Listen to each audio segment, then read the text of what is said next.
En cierta ocasión Jesús dijo a los fariseos: había un hombre rico que se vestía de púrpura y de lino y banqueteaba espléndidamente cada día.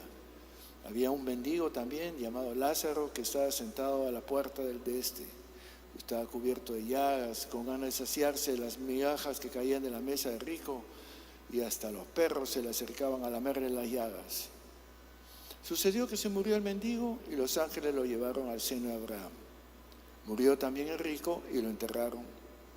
Estando en el infierno en medio de los tormentos, levantando los ojos, vio de lejos a Abraham y a Lázaro junto a él y gritó: Padre Abraham, ten piedad de mí y manda a Lázaro que moje en agua la punta del dedo y me refresque la lengua porque me torturan estas llamas. Pero Abraham le respondió: Hijo, recuerda que recibiste tus bienes en vida, Lázaro a su vez males. Por eso encuentra él aquí consuelo mientras que tú padeces. Además, entre ustedes y nosotros se abre un abismo inmenso para que no puedan cruzar, aunque quieran desde aquí hacia ustedes, ni puedan ustedes pasar de ahí hacia nosotros.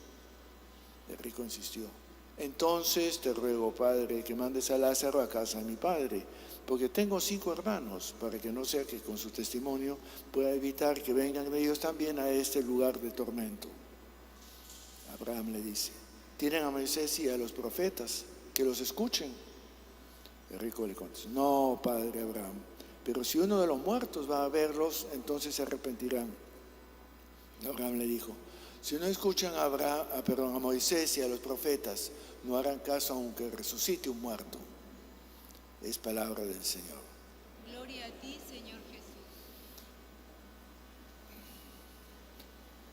Notoriamente, si vemos las páginas de los evangelios en el Nuevo Testamento, observaremos que la preocupación de Jesús, y es una constante, no es la relación del hombre con Dios.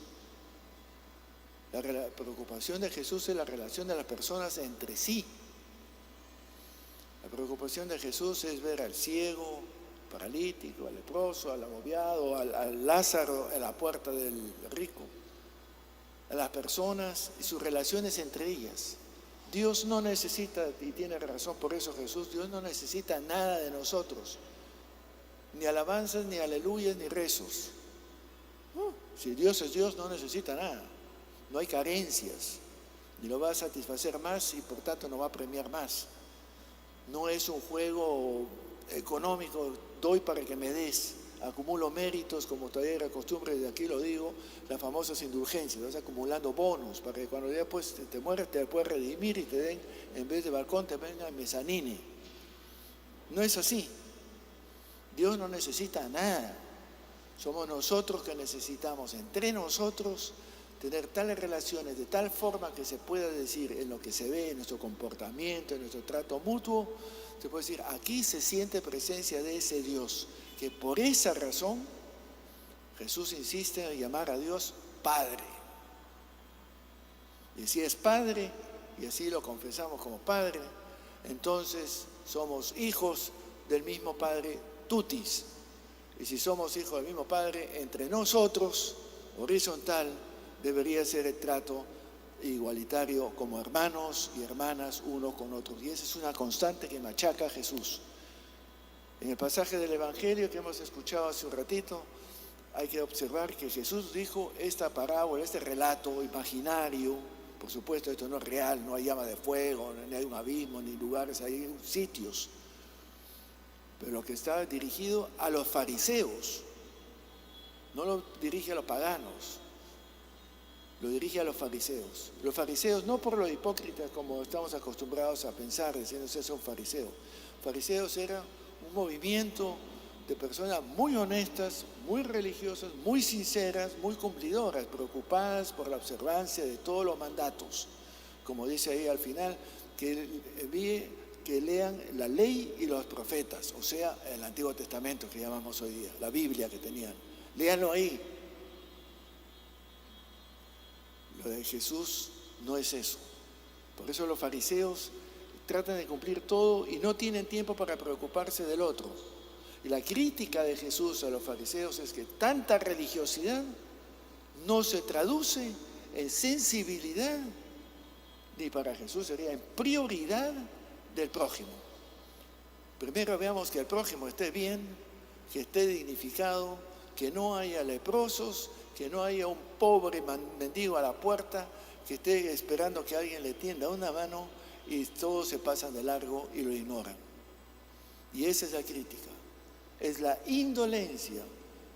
Este rico en el relato que no tiene nombre, que decimos rico de Pulones, el millonario que tiene así, no le hace ningún daño, no lo maltrata, no lo insulta, simplemente se pasa de largo, no existe, no está en su horizonte. Y nos puede suceder que nos acostumbramos nosotros también a ser parte del escenario, a ver lo que te tiende la mano, y es otra vez. Como yo suelo decir, lo que decían en los micros, eso a ti no te hace ni más pobre ni a mí más rico. Un solcito no me hace más pobre, por favor. Y el otro, pues bueno, pues por algo pedirá. Hay que tener cara para ponerse a mendigar en las esquinas. Si lo hago, por algo será. Lo que quiero decir es lo del Evangelio justamente, que nuestra religiosidad, y por eso la escuchan los cristianos, obviamente, cuando leen como nosotros el Evangelio, dirigido a esos tan religiosos, tan observantes, tan cumplidores de todos los mandatos, que los sábados, que el ayuno, que la abstinencia, que el rito tal, que hoy voy a comulgar y fui a misa y todo lo demás. Oye, so what? Si no se traduce eso en un comportamiento, el cual debe ser coherente de la lectura de la ley y los profetas, que es, como hoy día que hemos escuchado en la primera lectura del profeta Amós, que critica también a su pueblo mucho antes de vivir la gran vida, mientras tanto los pobres están al lado y son simplemente ignorados. No es que sea malo tener, en ningún momento se dijo que tener riquezas es malo, en ningún momento se dijo que el dinero es malo. Es la administración, cómo comparto, no soy dueño, y lo sabemos, por favor. Perdona que lo diga, calatos nacimos y calatos nos vamos. Soy administrador entre tanto. ¿Cómo administro estos bienes?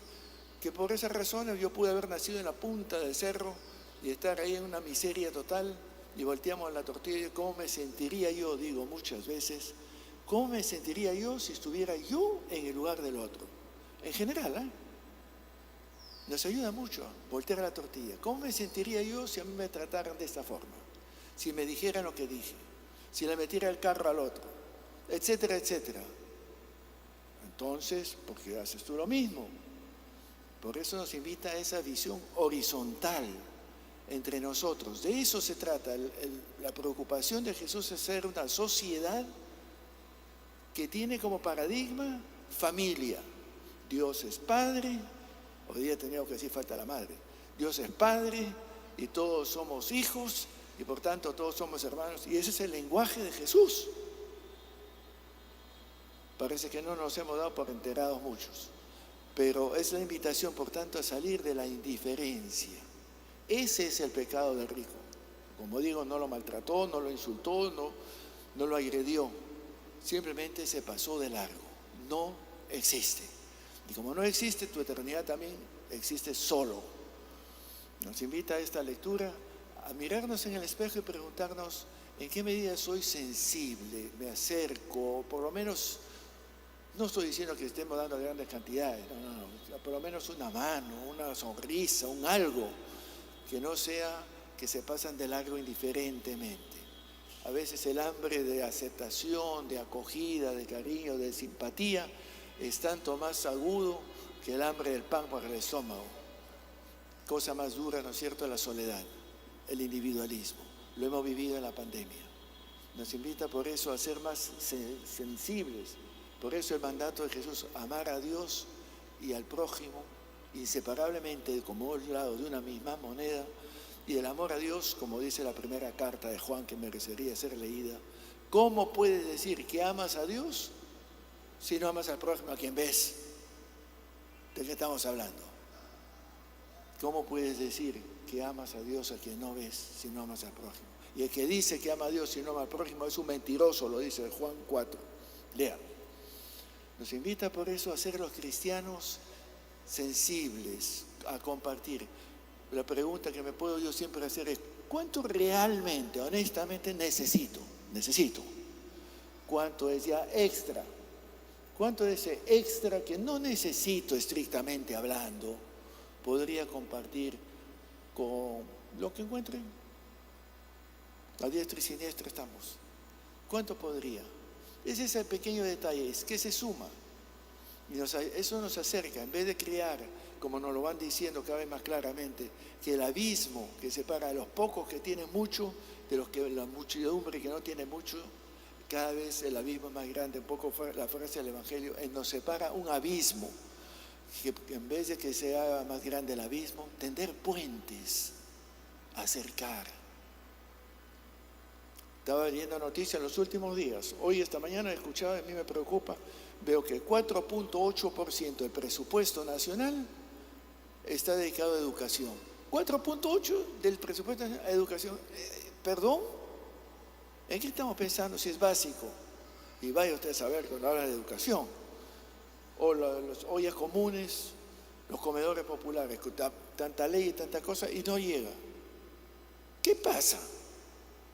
Algo anda mal, la mentalidad. No le hacen daño a nadie, pero tampoco le hacen bien. Está como en el cementerio. Ahí están todos buenos, en paz. No es esa paz, es la paz que construye. Me preocupa que en nuestra sociedad, en nuestro medio, no nos acerquemos más, que seamos más dadivosos, en nuestro modo de ser, en nuestro trato mutuo. Creo que no necesito decir mucho más y entenderán por dónde van las cosas, y eso es lo que nos invita. Eso en el Evangelio presenta tanto al rico como al pobre como hijos de Abraham, hijos del mismo padre. Y sin embargo, no se trata como hijos de Abraham, o hijo de Dios, o hijo del Padre, sino como si fueran totalmente extraños. No existe. Pidámosle al Señor que nos dé a nosotros esas entrañas de sensibilidad, de cercanía, que nos dé a nosotros y a nuestra patria, los que tienen ahora que estamos en víspera de elecciones, personas que sean capaces de conducirnos por esa cercanía, esa fraternidad, a tender puentes, acercar, mirar lo que tenemos en común y no lo que nos diferencia, que no sean cuestiones ideológicas, sino que sean cuestiones humanitarias, con entrañas, que sean con amor, poniéndonos nosotros, como decimos en criollo, en los chuzos del otro, para que entonces nos sintamos realmente que somos coherentes entre la fe que profesamos y a veces, muchas veces exigimos y criticamos de otros y lo que vivimos nosotros mismos. Pidamos por esa gracia para nosotros, para poder vivir en paz, en armonía, en concordia y con la capacidad de confiarnos unos a otros, porque nos deseamos práctica, no solo teóricamente, lo mejor de lo mejor, que es que estén dignificados, que podamos caminar desmontando los mecanismos de contraposición, los antagonismos, las polarizaciones y la violencia, porque nadie nació violento. La violencia se va generando. ¿Qué es lo que la genera? No hay delincuentes que nacen así, se hacen. ¿Qué es lo que pasa? ¿Qué es lo que debemos corregir? ¿Qué es lo que se puede? Quienes puedan que lo hagan, que pidamos al Señor por eso que inspire quienes son capaces de cambiar nuestra sociedad y hacer una sociedad fraterna, una sociedad más armónica, una sociedad, siempre insisto, más feliz. Que así sea.